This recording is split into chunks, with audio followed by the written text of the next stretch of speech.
Assalamualaikum warahmatullahi wabarakatuh. Selamat datang di channel HTQ UIN Malang dalam program podcast Bincang-Bincang Al-Quran dengan tema pentingnya membaca Al-Quran secara murotal.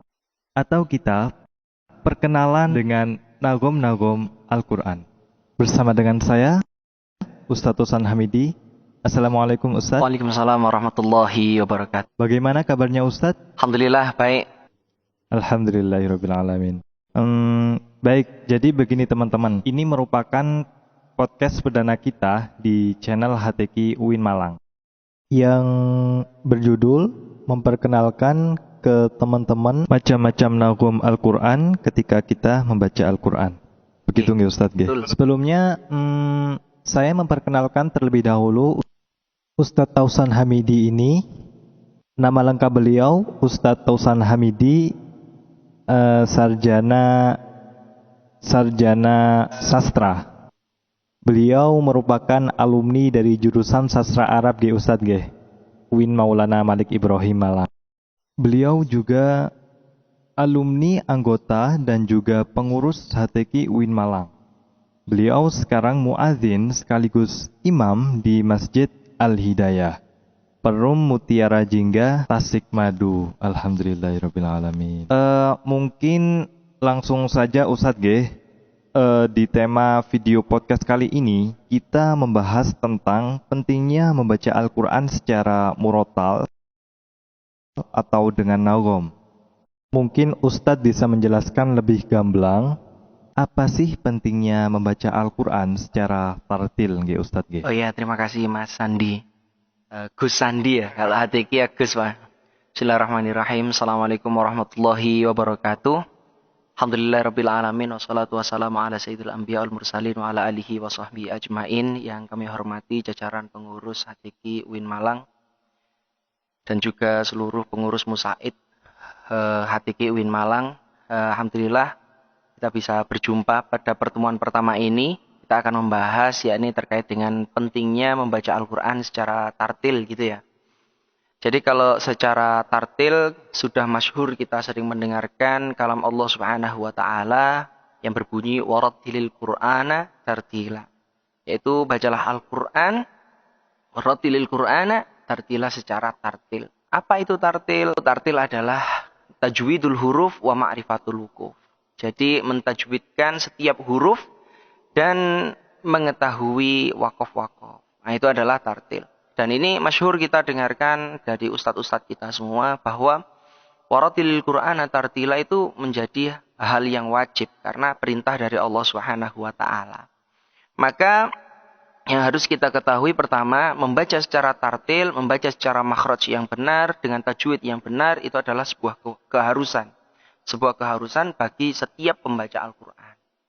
Maka kemudian yang membedakan apa? Kalau di pembelajaran ini adalah dengan nagom. Nah, ini yang membedakan.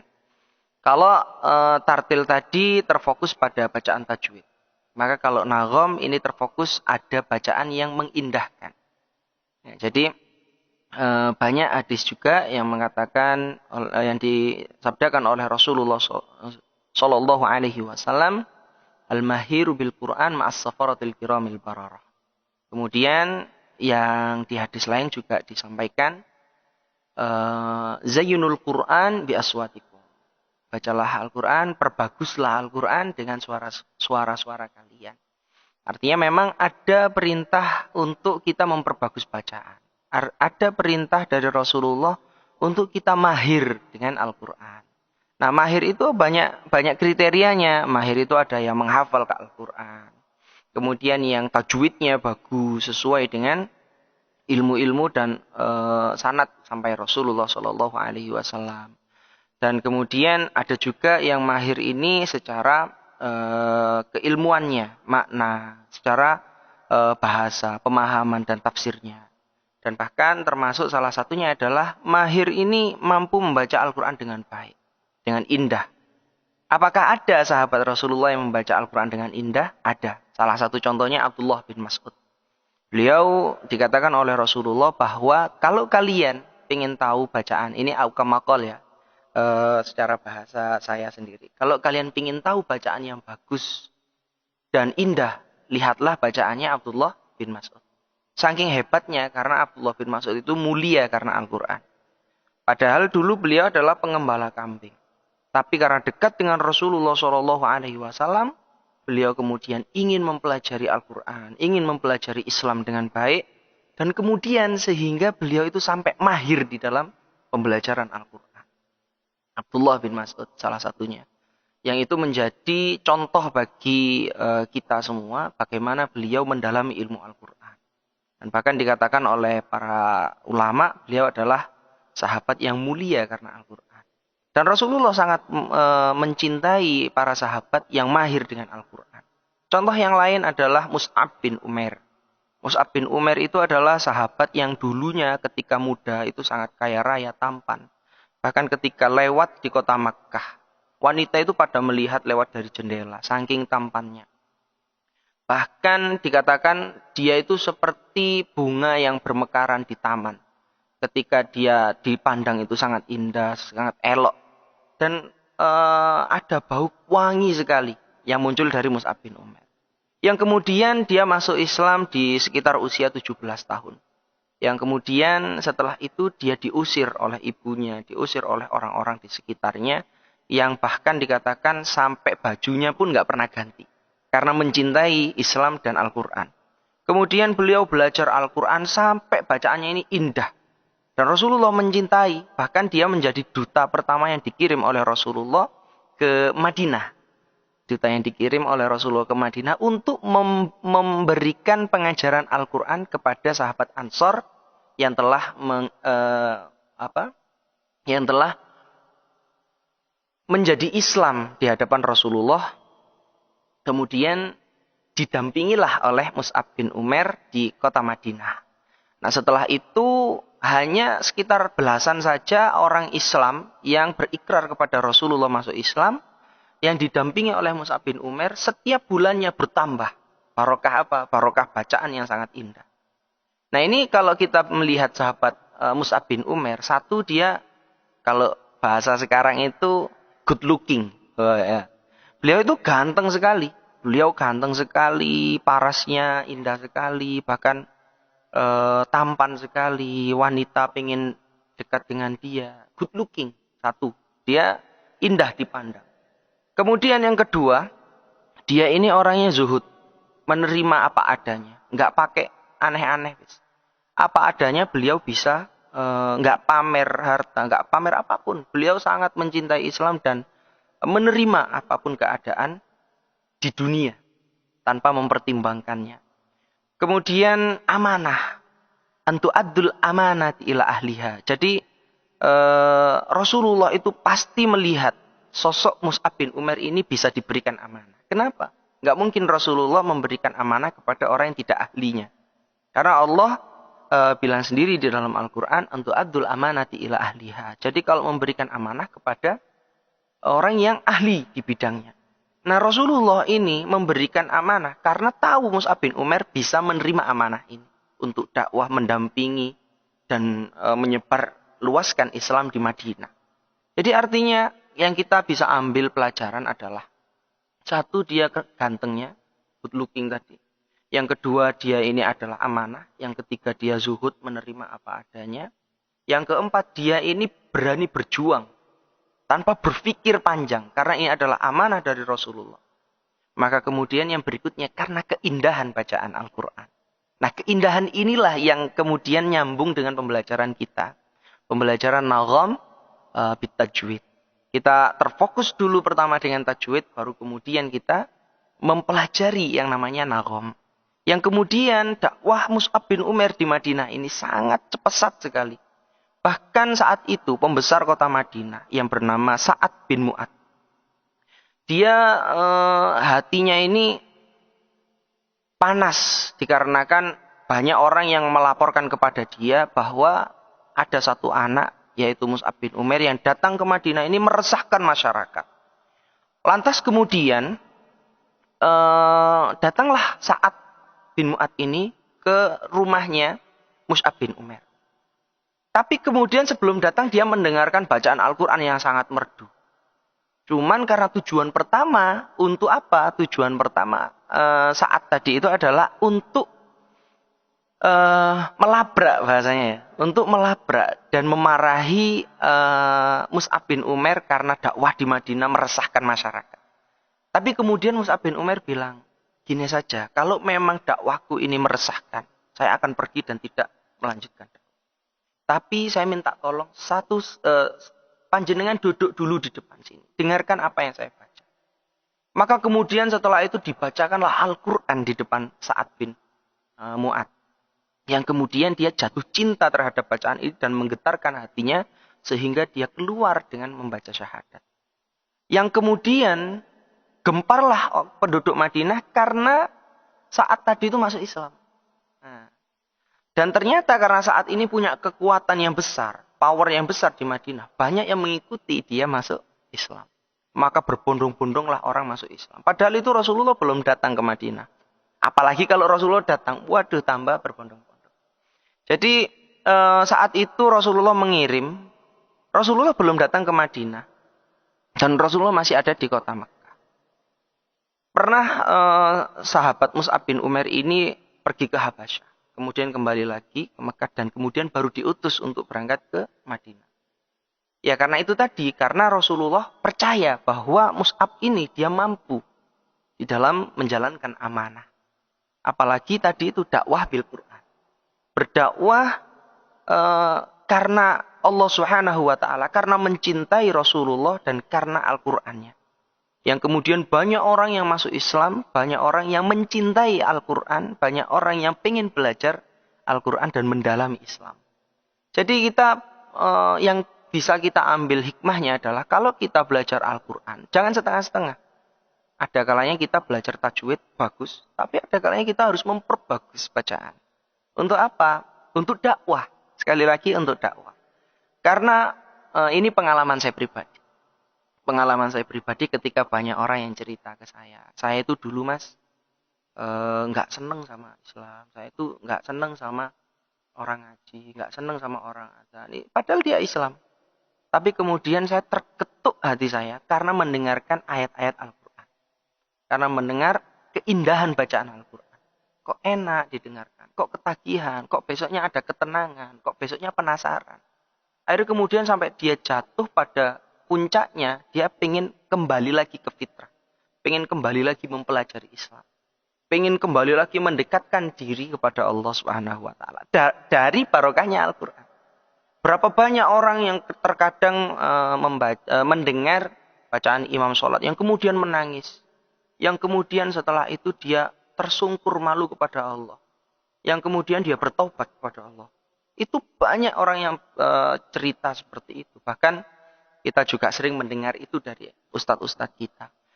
Yang menjadi titik poinnya adalah yaitu keikhlasan kita. Keikhlasan ketika membaca Al-Quran. Bukan untuk pamer, bukan untuk berbangga-bangga, bukan untuk mencari uang, bukan untuk mencari pujian. Tapi membaca Al-Quran karena lillahi ta'ala dan hanya karena dakwah. Udah. Untuk mengenalkan Islam lebih indah. Untuk mengenalkan Al-Quran lebih dalam. Untuk mengenalkan Al-Quran lebih bisa dipahami dan mudah ditirukan. Nah itu saja. Insya Allah seperti itu.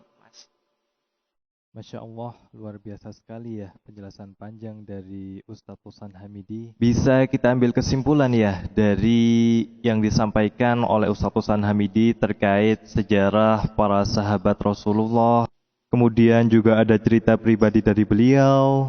Nah, kita itu membaca Al-Quran secara nagom, secara tartil, itu kita niatkan bukan untuk pamer. Bukan untuk dipuji orang, tapi niat lillahi ta'ala dan niat untuk berdakwah. Ini loh Al-Quran yang kita baca ini bisa membawa Islam lebih indah. Begitu ya intinya. Terus Ustadz, tadi saya mengutip dari perkataan Ustadz itu, tadi ketika sebelum kita membaca Al-Quran dengan nagom, kita harus memperhatikan tajwid dulu. Iya betul. Nah, ada beberapa fenomena yang terjadi di masyarakat itu dia itu membaca Al-Quran dengan dilakukan, tapi dia tidak sama sekali memperhatikan tajwid. Begitu Ustadz menanggapinya hal seperti itu bagaimana Ustadz? Baik, jadi begini, di dalam pembelajaran Al-Quran, yang paling penting itu justru tajwid. Jadi yang menambah keindahan Al-Quran itu nagham. Jadi artinya kalau kewajiban kita mempelajari Al-Quran itu adalah dengan tartil, dengan tajwid. Jadi itu harga mati. Kalau bahasa kerasnya ya, harga mati, nggak bisa ditolak, nggak bisa kemudian dinego. Karena kalau untuk tajwid itu harus benar-benar dipelajari sampai betul-betul baik bacaannya, sesuai dengan yang dibaca oleh Rasulullah, sesuai dengan para ulama-ulama qurra yang sanadnya hingga sampai Rasulullah Shallallahu Alaihi Wasallam. Dan eh, terkait dengan tajwid itu memang para ulama sangat keras di dalam ketatnya di dalam bacaan Al-Quran. Sampai ketatnya itu nggak mau memberikan sanad Al-Quran kalau tajwidnya nggak benar. Termasuk di pondok saya pesantren ilmu Al-Quran. Kalau bacaannya nggak benar, kalau bacaannya belum sesuai dengan standar yang Kiai Basori ajarkan, tidak mau Kiai memberikan sanad. Sampai benar-benar dia bacaannya bagus. Tapi apakah boleh dia mempelajari lagu? Boleh. Mempelajari lagu itu sunnahnya bahasanya. Wajibnya ya tajwid tadi. Wajibnya tajwid. Kalau mempelajari hukum tajwid itu kan wajib. Fardu ain. Tapi mengamalkannya fardu kifayah. Artinya sama seperti kita mau nggak mau harus, ya. Mau nggak mau harus belajar tajwid. Tapi kalau untuk nagom nggak mesti.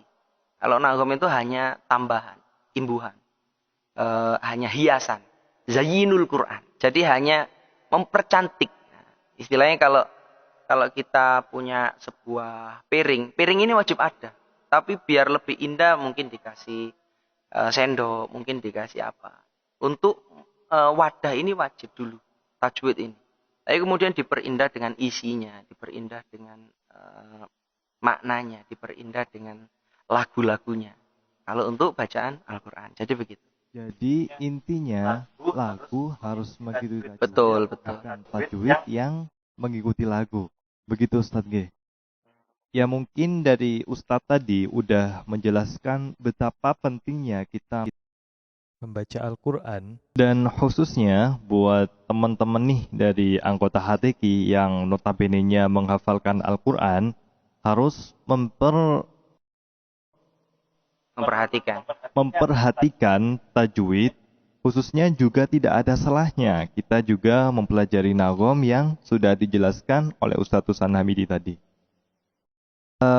Untuk selanjutnya mungkin Ustadz bisa mencontohkan macam-macam nagom dari bacaan Al-Quran itu seperti apa, buat teman-teman nanti udah ada pandangan gitu. Ya, jadi insya Allah teman-teman sudah masyhur ya dengan nama-nama nagom yang ada di dalam pembelajaran Al-Quran. Jadi kalau nagom yang masyhur itu ada 7.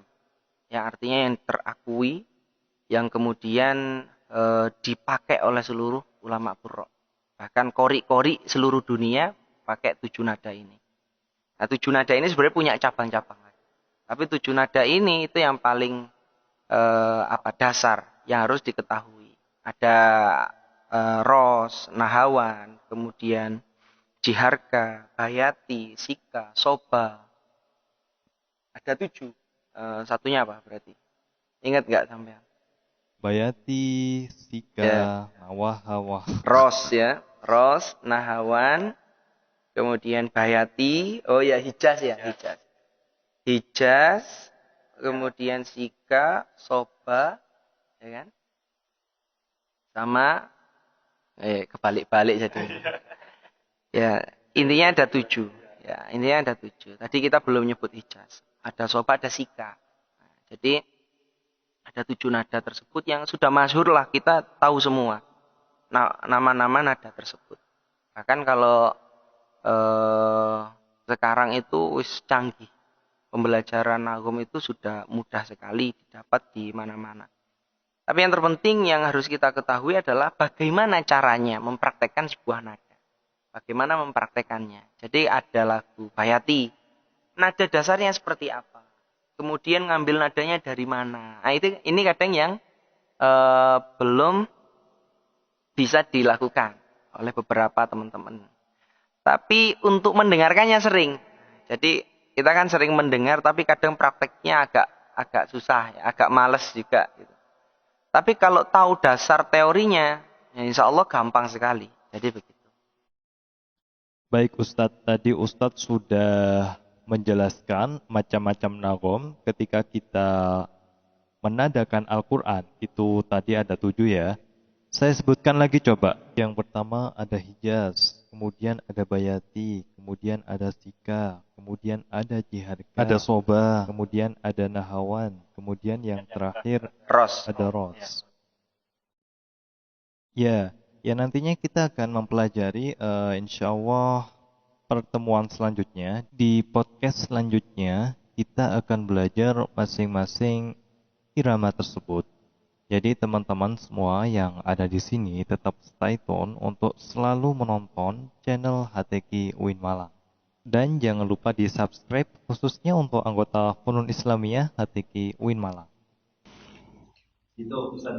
Mungkin Ustaz bisa mempraktekkan salah satu dari contoh yang mungkin bisa teman-teman bisa lebih tertarik gitu untuk mempelajari nagom Al-Quran. Mungkin Ustaz bisa mencontohkan dari nagom apa gitu Ustaz. Oh iya. Saya contohkan satu nagom dari Jiharka. Dari Jiharka. Nagom Jiharka ini lebih banyak mendayu-dayunya. Banyak lengkoknya. Yang contohnya saya bacakan. A'udzu billahi minasy syaithanir rajim. Bismillahirrahmanirrahim. Nah, ini contohnya. Kemudian nada dasarnya ada 3. Naik, sedang, dan turun. Nah, nanti kita praktekkan juga. Ya lele ya le ya le. Ya lele ya le ya le. Ya lele ya le ya le. Jadi naik, sedang, dan turun. Amana amana amana. Amana amana amana. Amana amana amana. Kita praktekkan ya di satu surah.